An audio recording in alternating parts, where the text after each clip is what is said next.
in to the National Intel Report, the Real Talk Radio Show.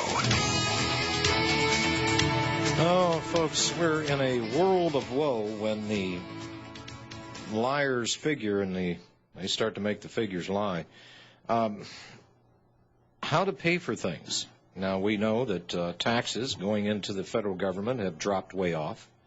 In order for the government to function now, they've got to borrow 50 cents on every dollar.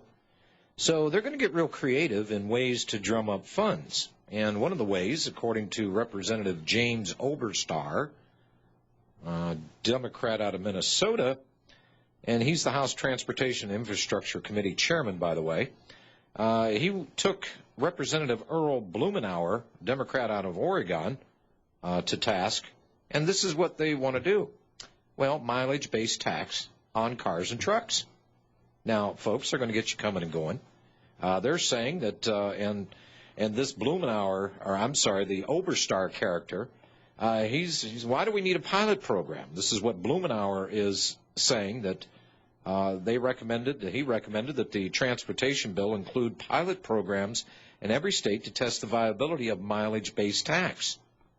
And Blumenauer's big deal said he said, well, the public acceptance, not the technology, is the main obstacle to a mileage-based tax. Now, think about this, folks. How many pennies out of every gallon of gas, which, by the way, the crude topped 60 and dropped below that, I think to 59 a barrel, the federal gas tax is there. It's sent over to Washington, D.C. to be distributed back to the states, of course, with strings attached, for their highways. But they're saying that, well, we can do this mileage tax and we can generate a $500 billion through this highway fund and transit program.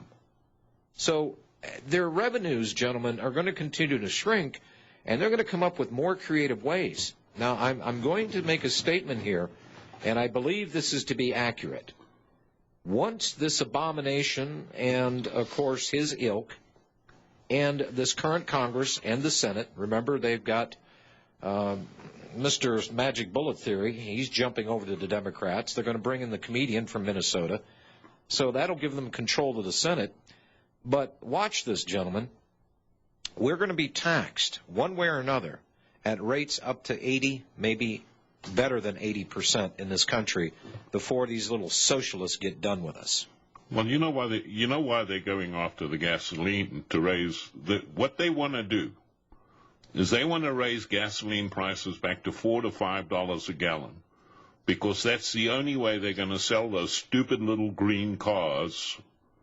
Because we saw this before. I mean, when we had gas prices at $4 a gallon, there was, people were clamoring to buy Priuses. As soon as gas went back down to $2, everybody started moving back to SUVs. So they won't be able to sell the green car theory unless we have gasoline at that price. And, Bob, let me ask you this. These great carbon offenders, well, let's see, Chrysler that made internal combustion engine cars, GM, same thing, to bust up these carbon offenders and allow, and I'm reading more and more in Michigan, that Michigan's going green. What better way to do it than deconstruct the auto companies? What's left of their shoddy management and product? Did Bob leave? No. I was just thinking of the carbon taxes, and are you familiar with how that thing is set up? Not the acid rain 1996 legislation, but the new legislation that they're proposing? Pray tell.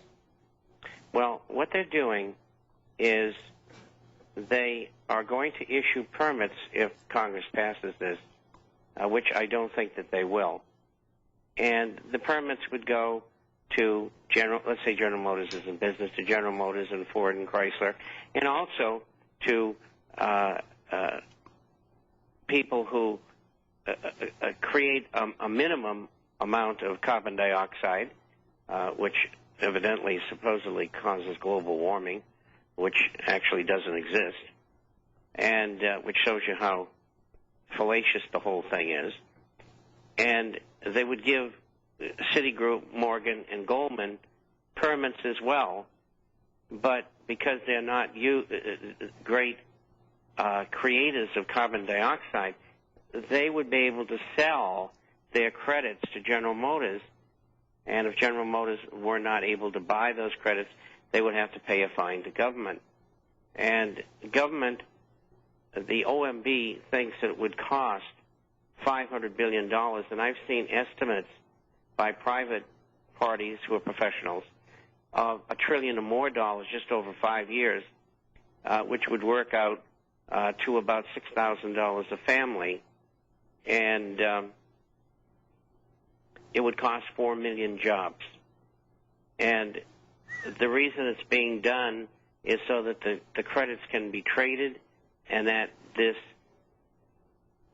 tax can be put upon the companies, and the companies in turn will pass that loss off to the buyers of their products. And that's really it in a nutshell. Well, it's going back to this gas tax revenue, and that's the primary source for federal funding for highway programs. And I've always advocated, okay, well, the interstate highways was set up basically to mirror what Adolf Hitler did with the Autobahn. Okay, in order, this is for transportation purposes for the military. The public is the beneficiary if we're not moving military vehicles around. That's the thought. But I've said this before, Bob, rather than sending our tax dollars, have a federal tax on gasoline, why don't we just drop the federal tax, keep it in the state, let the federal government turn the highway system over to the states to maintain them? Why do we keep having federal this and federal that? And they have the temerity here to call this thing a trust fund. It's a highway trust fund. Everything is being controlled. Here we've got the federal government that knows better what to do with retirement funds. They want to get into the medical game. They want to get into the transportation game. They want to get into auto manufacturing now. They want to get into everything of which they know nothing about. Anything that the Fed has ever touched through their incompetence, ignorance, or just flat-out bureaucracy, they've screwed everything up. Well, look, Washington is not going to give up its power. That's what it is. Highway funds is power to Washington. It can dictate to states to do certain things if states refuse to do it by withholding highway funds. They did that here in Arizona a few years ago when Arizona refused to lower its blood alcohol limit from 0.10 to 0.08. And you know what's behind that? Zero tolerance. Yeah, if you owe anything. Well, yeah, but there was Washington said to the state of Arizona, if you don't lower, and this was a campaign promise Clinton made to Mothers Against Drunk Driving, if you don't lower your alcohol limit to 0.08, you're going to get no highway funds. And Arizona for a year said, no, we're going to keep it at 1.0.